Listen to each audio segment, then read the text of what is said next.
So what's up mga positive, andito na naman tayo sa ating shop. Ayan o. So marami na nagbago dito sa ating shop. Medyo naayos na natin ng konti. Tapos mga arrangement binago na rin natin. Ayan. Ayan ang ating mga paninda. Supply natin, tapos pinalagyan natin ang salamin dito. Ayan. Tapos yan, ganyan na yung arrangement yan. Tapos nagkaroon na rin tayo ng cutter na malaki. Mamaya gamitin natin yan. Tapos ayun na yung ating station, yung computer natin. Tapos ito yung ating print Xerox. Tapos ito yung nadagdag nating printer brother. Kadamit niya kasi may mga alikabok pa eh. Laser printer para sa ating mga invitation. Kasi ito yung ating sublimation, nakadamit pa yan. Ito solvent. Ito yung ating cameo. Kasi ito yung ating L121. So maraming nangungumusta sa ating printer kung okay pa ba.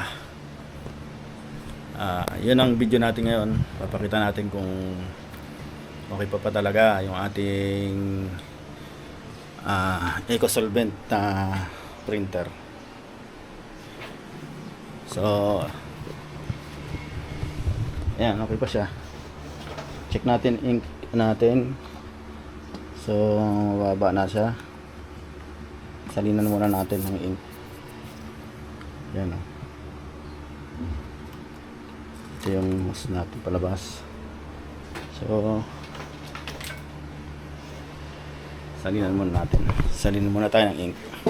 Alright. Wait lang, kuha natin yung ink natin.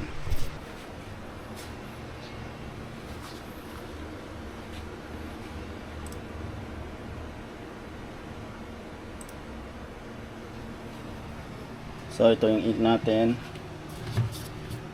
Tag-litro na yung bilhin natin. Tapos ito yung gagamitin pang salin. So sasalin muna natin yung mga laman nito dito. Ayan. Alright.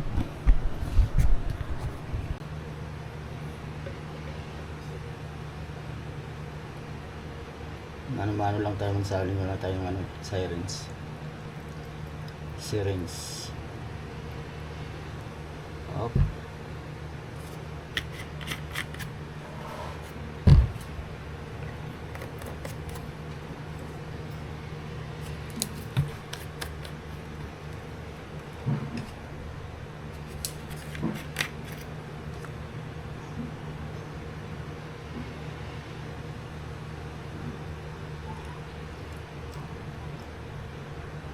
Dandahan lang para hindi matapon.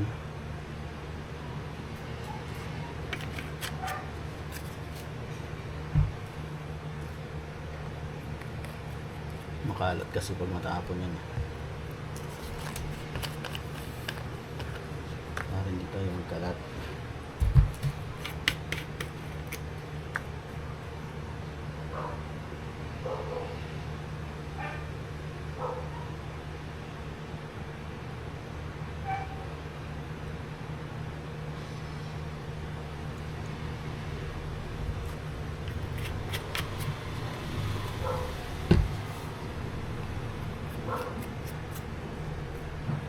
Ito natin marami pa.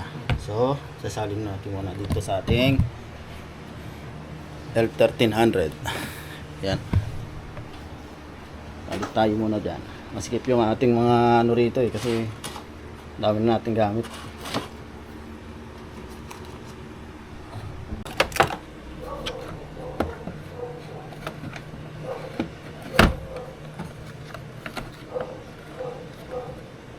So, yung block dalawa. Ito unang isa na lagyan natin.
magdaragdag lang tayo sa block.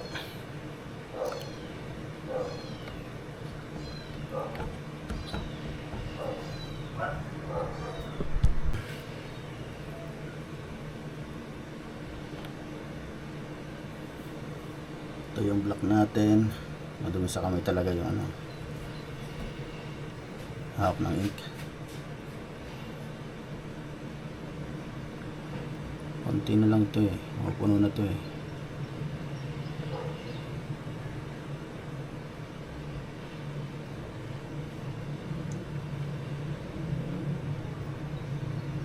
Suggest nga kayo guys kung anong magandang ano gamitin para hindi mahirap magsalin.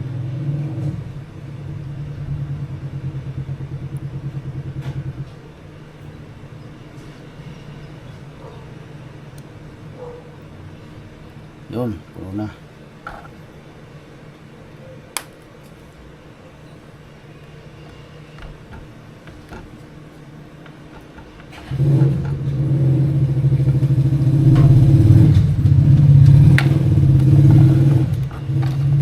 Puno na naman siya. Happy na naman siya.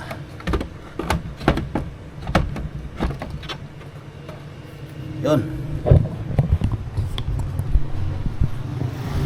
Siyempre, bago tayo mag-start, i-clean muna natin. Mag-head clean tayo lagi bago tayo mag-start. So, wala pa tayong pang screen recorder eh. Kaya, ito muna tayo. Hanapin natin yung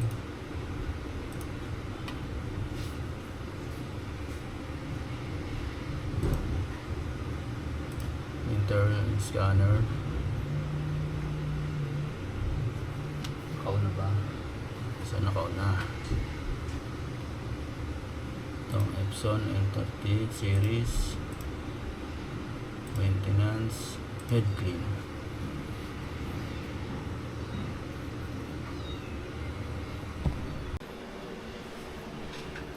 So ayan na, nag-head clean na yan. Nag-blink-blink. Tapos maririnig nyo yan tumutulog. Ayan o.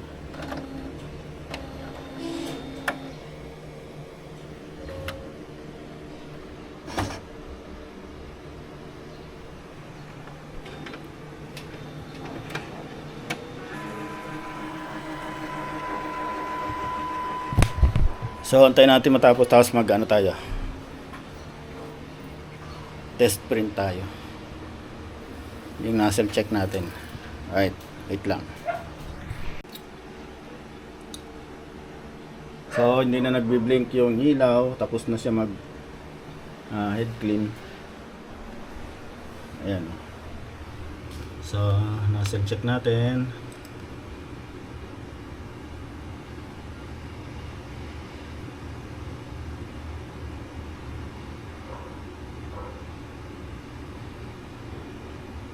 Oh, matagal Yun.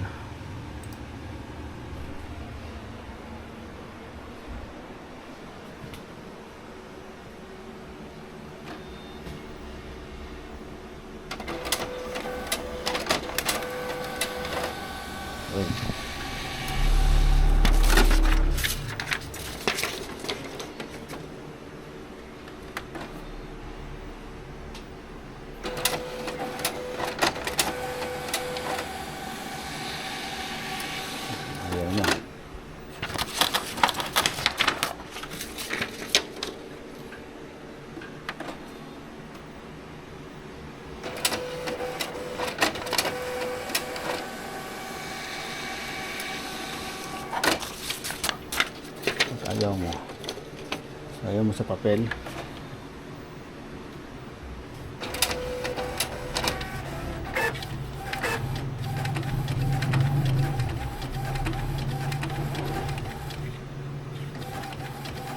The moment of truth.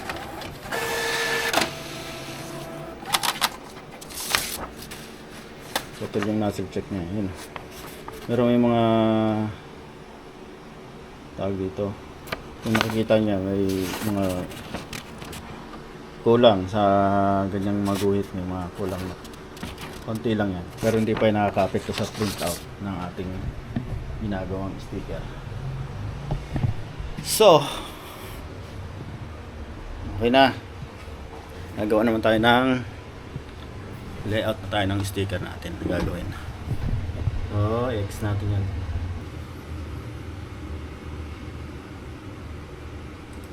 Gawa tayo ng bago.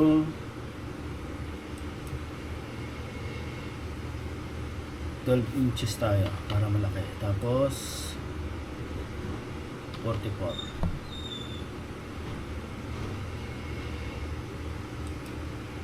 Yan. So, lalagyan natin yung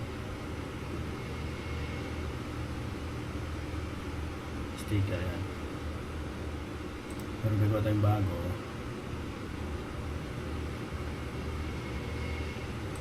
New na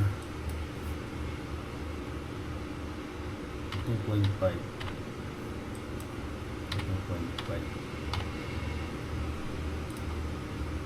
Papasok natin dyan yung sticker na ilalagay natin. Hanapin lang natin.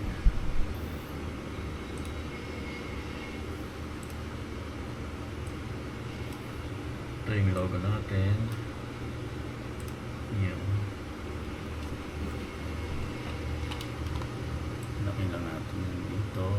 Sagad-sagad natin.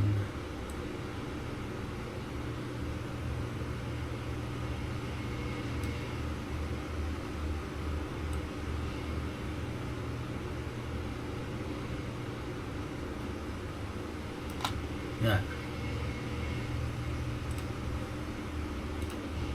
Drag natin dito yan.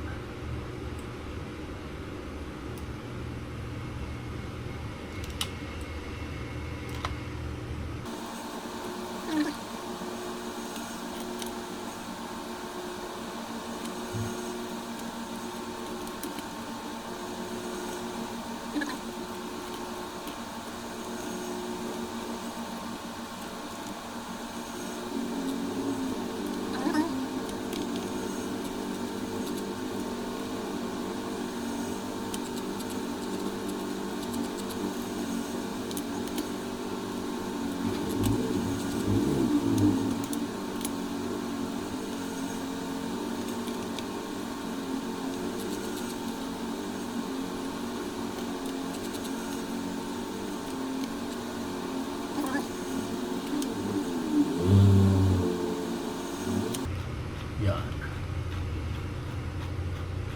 Save muna natin.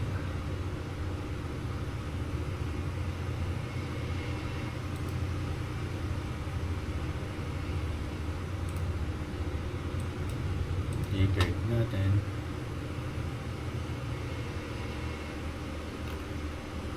O kahit PNG.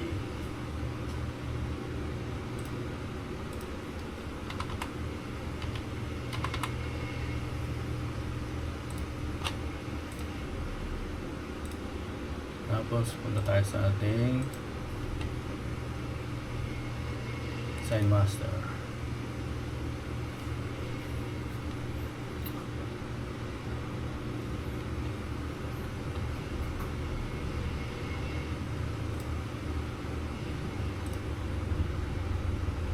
Yung size natin kanina 12 by 44.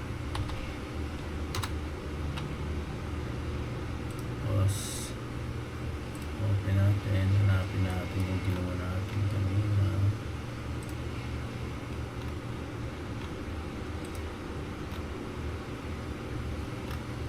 Sana yun.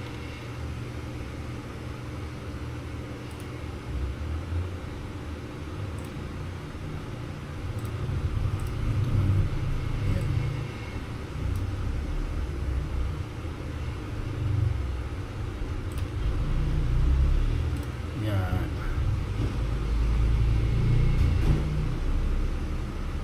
Diba? Tapos punta tayo dito.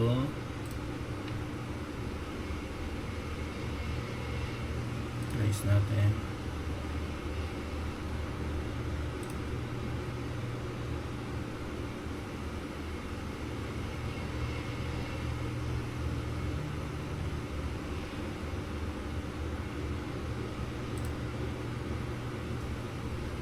apply.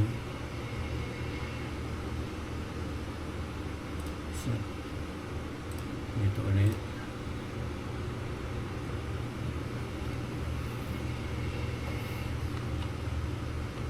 Yung size natin dito.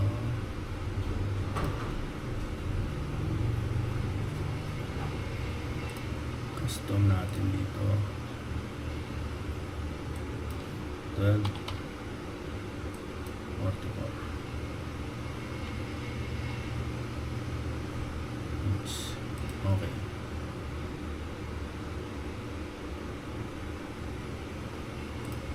Option mat.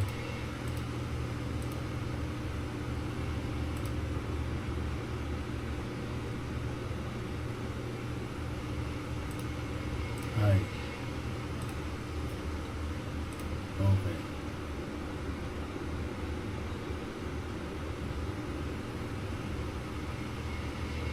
Okay.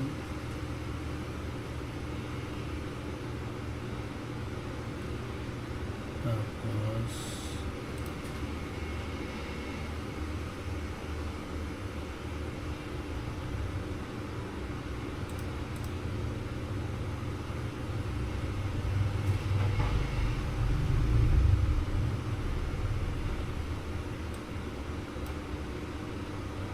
so may mga markings na yan.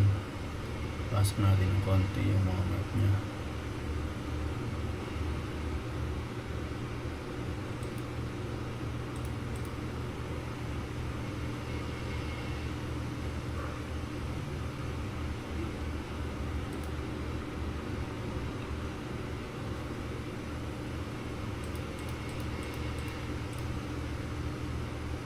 Okay na. Ready to print na yan. So ito yung ating gagamitin. NextJet. Dapat tayo ng 44 inches. Abot na ba ito?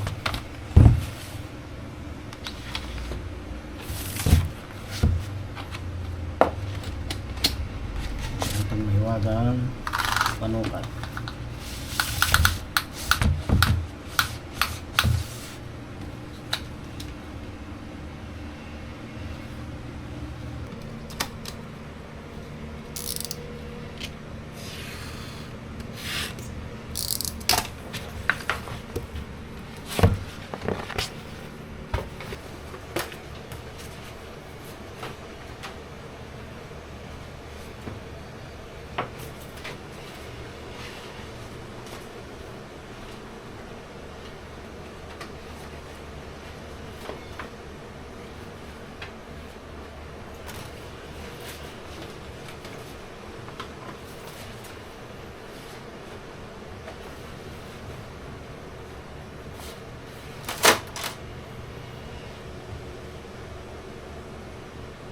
Right.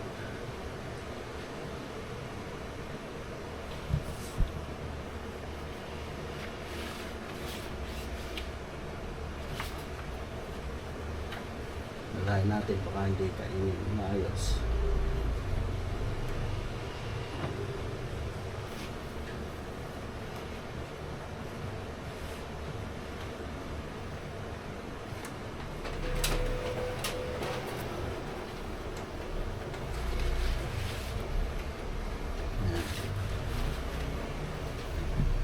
So, tayo na lang ating matapos. Mag-print na siya.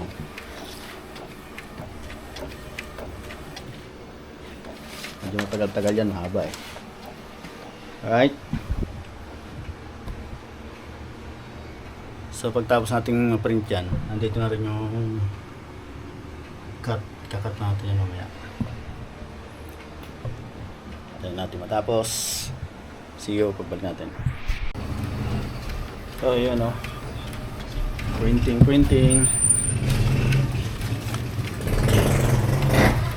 Medyo nagka-problema dito sa may ano, baka hindi siya basahin. Lagyan natin ng ano yun mamaya. Lagyan natin ng sticker dito, sana basahin. Bad news mga ka-positive. Hindi na tumuloy ang pag-print niya. Yan. Kasi itong USB niya, ito, nakonek yan dito, papunta dito, itong hub ng USB. So nagalaw natin to, na tamaan ng upuan kanina, ito, na-interrupt. So kaya tumigil siya. Ano magandang gawin dito para tumuloy?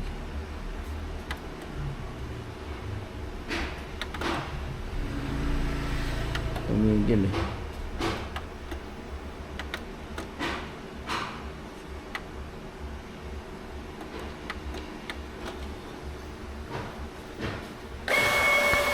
Ayun. May luwa na niya.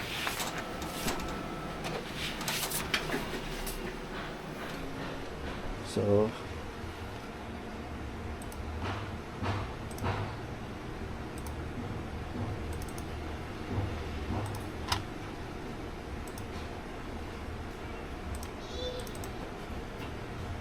cancel na natin dito.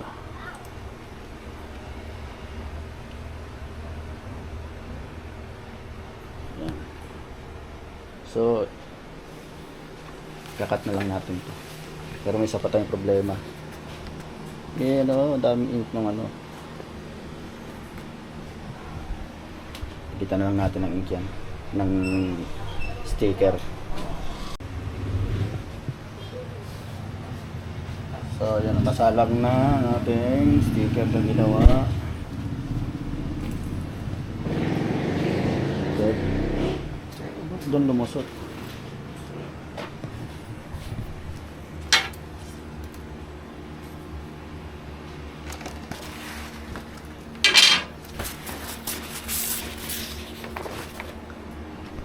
Putol na yung niya, print niya.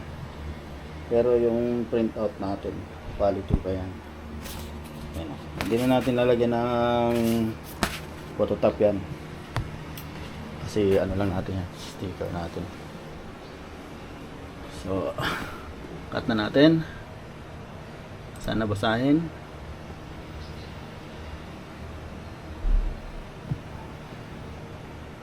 Nice.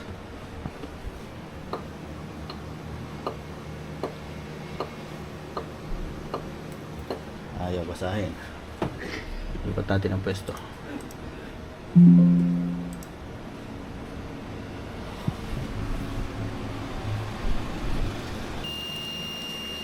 Babasa na siya.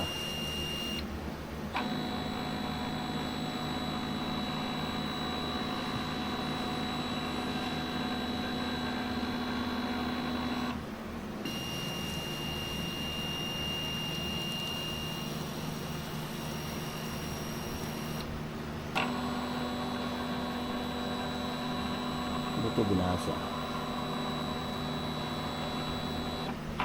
Yan. Ating na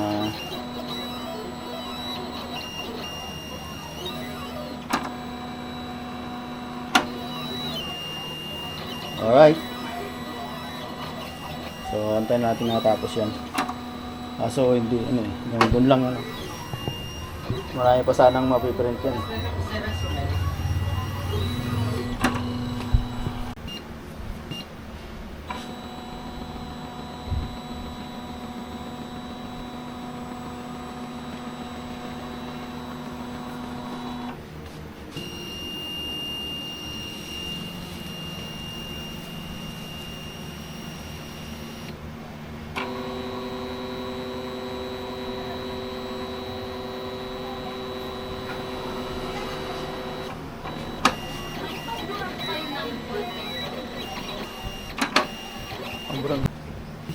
So, yun lang siya. Wala na siyang mabasang dyan.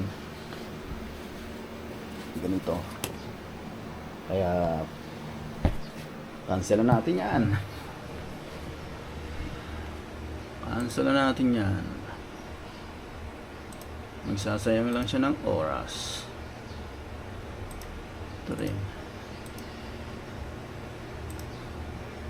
So, yan na yan.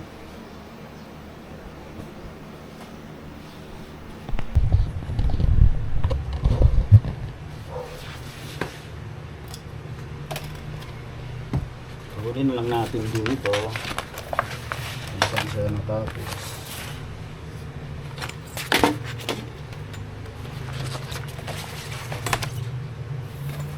Para magamit pa natin itong iba.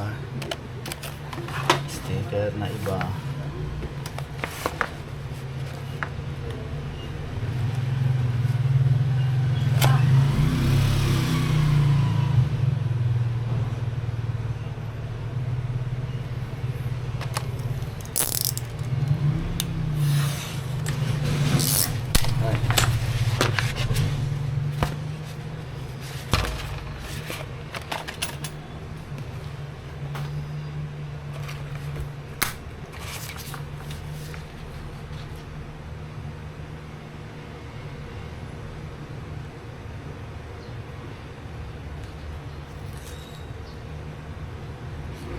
So, hindi siya tumagos.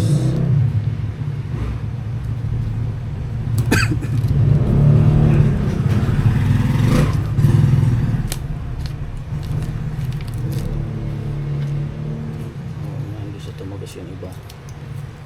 Kulang pa tayo sa settings ng blade.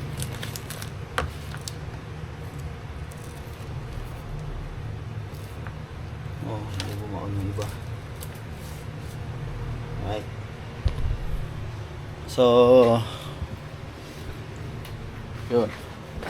Bago pa lang kasi yung ating cutter, hindi pa natin masyadong namamaster. Pero madali lang gawa ng paraan yan. Pero ang talaga natin dito, yung ating EcoSolvent na converted na L1300. So after ilang months, so may gitnang 1 year goods pa rin siya. Wala pa rin problema tayong nakakaharap sa ngayon. Kaya walang pangamba kung sakaling magbabala kayong bumili ng ganyan. Basta proper maintenance lang talaga. Kagaya ng sa akin, hindi ko talaga hinahayaan na hindi makapag-print sa isang araw. Kailangan talaga mag-print siya kahit isang beses lang sa isang araw. Yun. Kung may lakad ka, mga 2 araw, kahit 3 araw, kailangan ipaprint mo muna sa iba kung hindi mo magagawa, para hindi pumara yung printhead. Mahal ang printhead kasi, kaya pag masira printhead, advice ko, bili ka na lang ng bago. So hanggang dito na lang. Sana nakita nyo kung gaano katibay yung ating EcoSolvent printer na converted. Tibay siya, depende pa rin sa pag-maintain. So bili na kayo kung gusto nyo. Nandito na lang. Kita-kits na lang next video. Bye.